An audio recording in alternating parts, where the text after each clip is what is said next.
Bonjour, voici donc une première petite vidéo spéciale confinement 2020. L'idée, c'est de vous faire partager notre regard sur la littérature jeunesse. Pourquoi certains livres nous plaisent plus que d'autres, quels sont les aspects auxquels nous attachons de l'importance et auxquels, du coup, nous sommes particulièrement sensibles. Bref, entrons dans le vif du sujet immédiatement. Alors, c'est vrai, il existe des centaines, peut-être même des milliers de livres qu'on adore. Il fallait en choisir un. Ça sera donc, pour commencer, un grand classique de la littérature jeunesse depuis presque 30 ans, Bébé Chouette, aux éditions L'École des loisirs.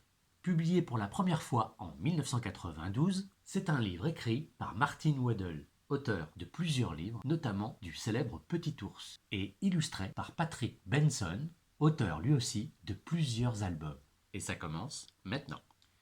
Il était une fois 3 bébés chouettes, Sarah, Rémi et Lou.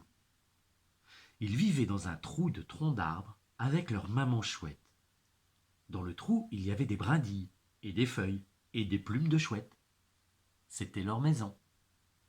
Une nuit, ils se réveillèrent, et leur maman chouette était partie. « Où est maman ?» demanda Sarah. « Oh mon Dieu !» dit Rémi. « Je veux ma maman !» dit Lou.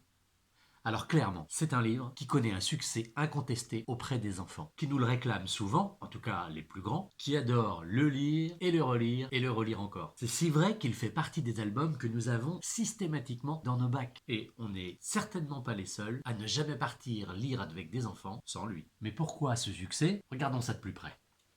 Les illustrations de Patrick Benson, d'abord, valent qu'on s'y attarde. L'histoire se passe la nuit, dans une forêt sombre et plutôt inquiétante. Et les illustrations rendent très bien cette atmosphère particulière. Il a un coup de crayon très particulier, et surtout, ses dessins sont très réalistes, très documentaires, à milieu de l'iconographie qu'on réserve habituellement aux enfants. Je pense que c'est certainement une des raisons qui font le succès de ce livre. Certaines de ces images ont une force d'évocation formidable, comme cette image où les 3 bébés chouettes sont dessinés de si petite taille qu'elles semblent minuscules dans cette grande forêt. Ou comme celle-ci, où la maman chouette plonge en vol plané silencieux au creux des arbres vers ses petits.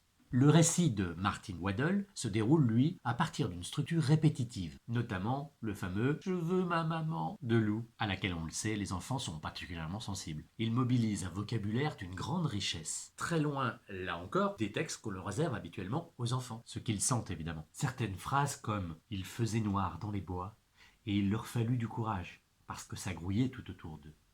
Ou bien celle-ci « Assis, ils se remirent à réfléchir. Toutes les chouettes réfléchissent beaucoup », sont vraiment magnifiques, de poésie, de musicalité, de rythme, avec un travail d'orfèvre sur les répétitions sonores. Écoutez ça. Et les bébés chouettes fermèrent leurs yeux de chouette et formèrent le vœu que leur maman chouette rentrât bientôt. Et elle rentra.